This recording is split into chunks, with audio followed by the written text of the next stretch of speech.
wọ́n sọ fún wa nípa iṣẹ́ àgbẹ̀ bébí máa pa wá. Wọ́n sọ fún wa nípa iṣẹ́ ọ̀sìn bébí máa pa wá. Lẹ́yìn wá ọ̀la.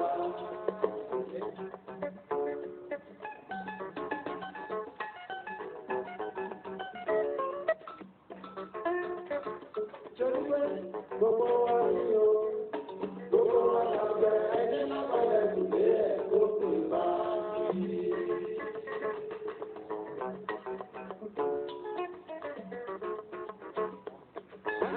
Gbogbo wa ni o, gbogbo wa lábẹ́ ẹni.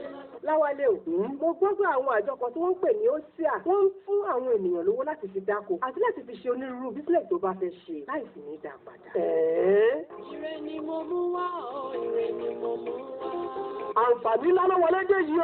Àjọ OSIA ìyẹn Oòduà Social Economic and Empowerment Association ti ṣàgbékalẹ̀ ètò ìrónilágbára ìrànlọ́wọ́ owó ọ̀fẹ́ tí kò ní àdápadà fún gbogbo ènìyàn lẹ́ka ètò ọ̀gbìn àti okòòwò lóríṣiríṣi tí bàbá wọlé tọ́ni fàáfà làájì fà láti jàǹfààní ètò yìí kó tó kásẹ̀ lẹ̀. Ẹ tètè lọ forúkọ sílẹ̀ lọ́dọ̀ aṣojú àjọ OSIA nínú Òṣogbo tàbí ṣe ètò sórí ẹ̀rọ ìbánisọ̀rọ̀ yìí 07068495754 àti 09052871850.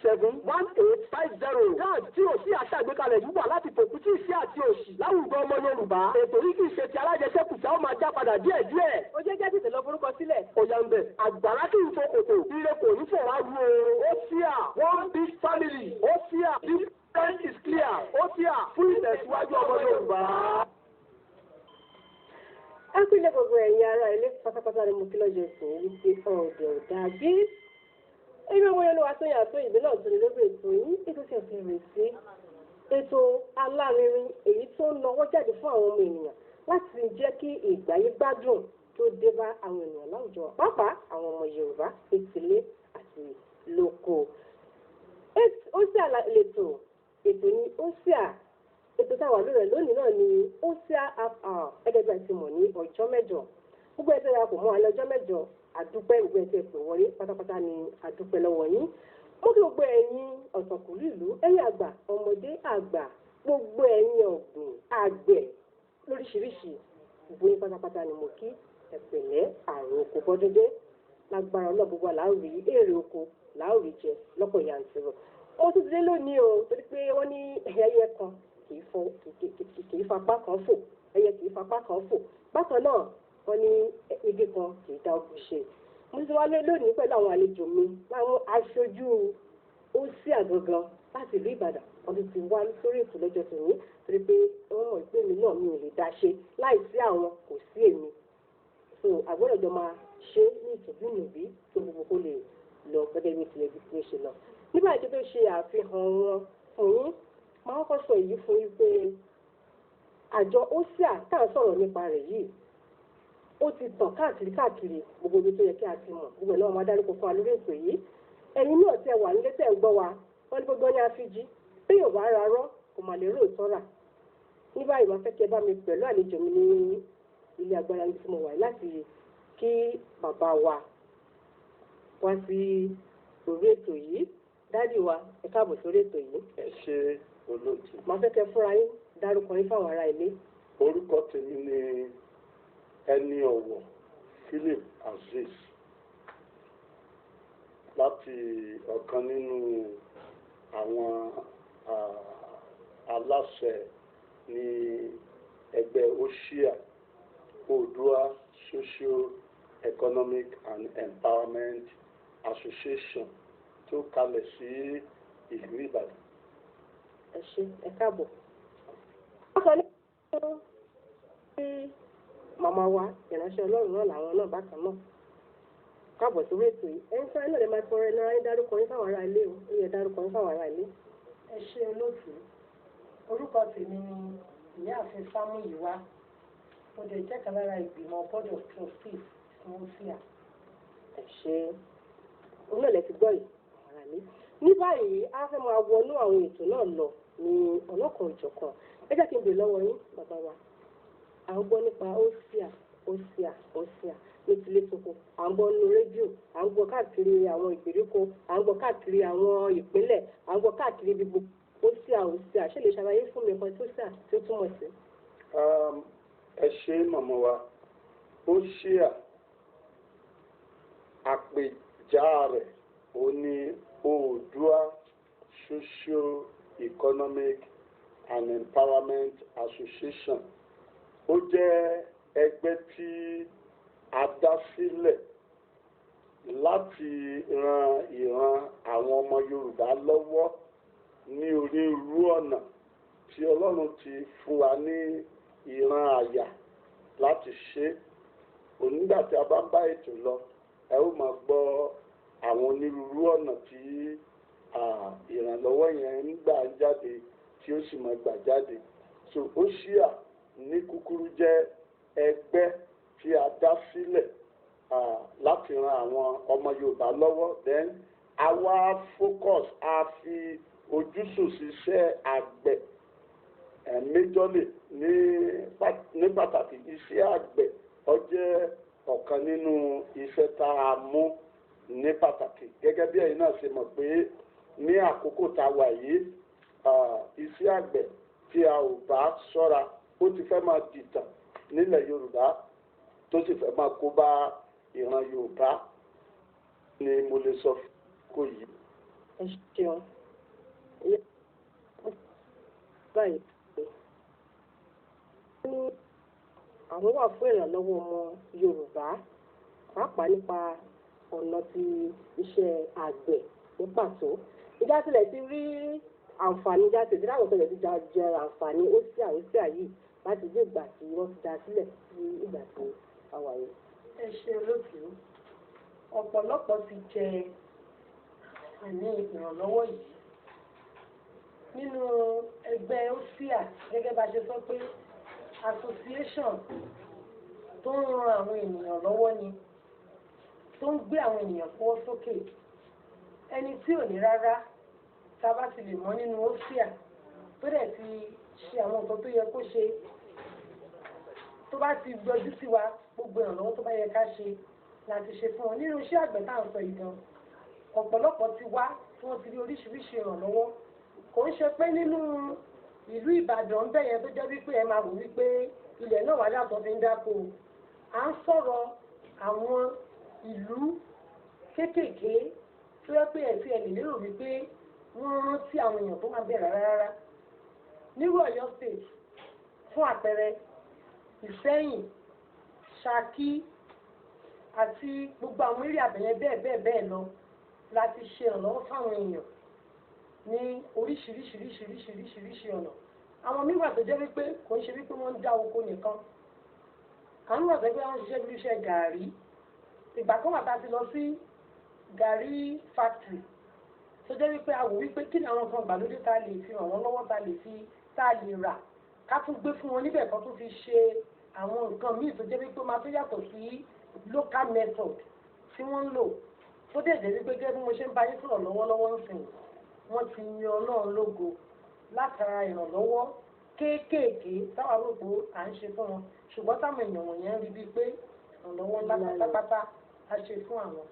Ẹ̀ṣọ́ ǹjẹ́ ń sìn ní bàbá wa ibi tá a bọ́rọ̀ dé yìí ǹjẹ́ tá a ṣe ń bá ètò yìí lọ ní ìsinmi pé tó bá tó àkókò táwọn máa pè wọlé àti pé àwọn tí wọ́n tẹ̀ láti ti pè gan bóyá tó bá gbọ́ wọ́n máa fẹ́ pé bí àwọn fẹ́ darapọ̀ mọ́ sí àwọn fẹ́ forúkọ sílẹ̀ ṣe báwo la ṣe lè darapọ̀ mọ́ yín báwo la ṣe lè mọ ibi tí ẹ kalẹ̀ sí láti lè.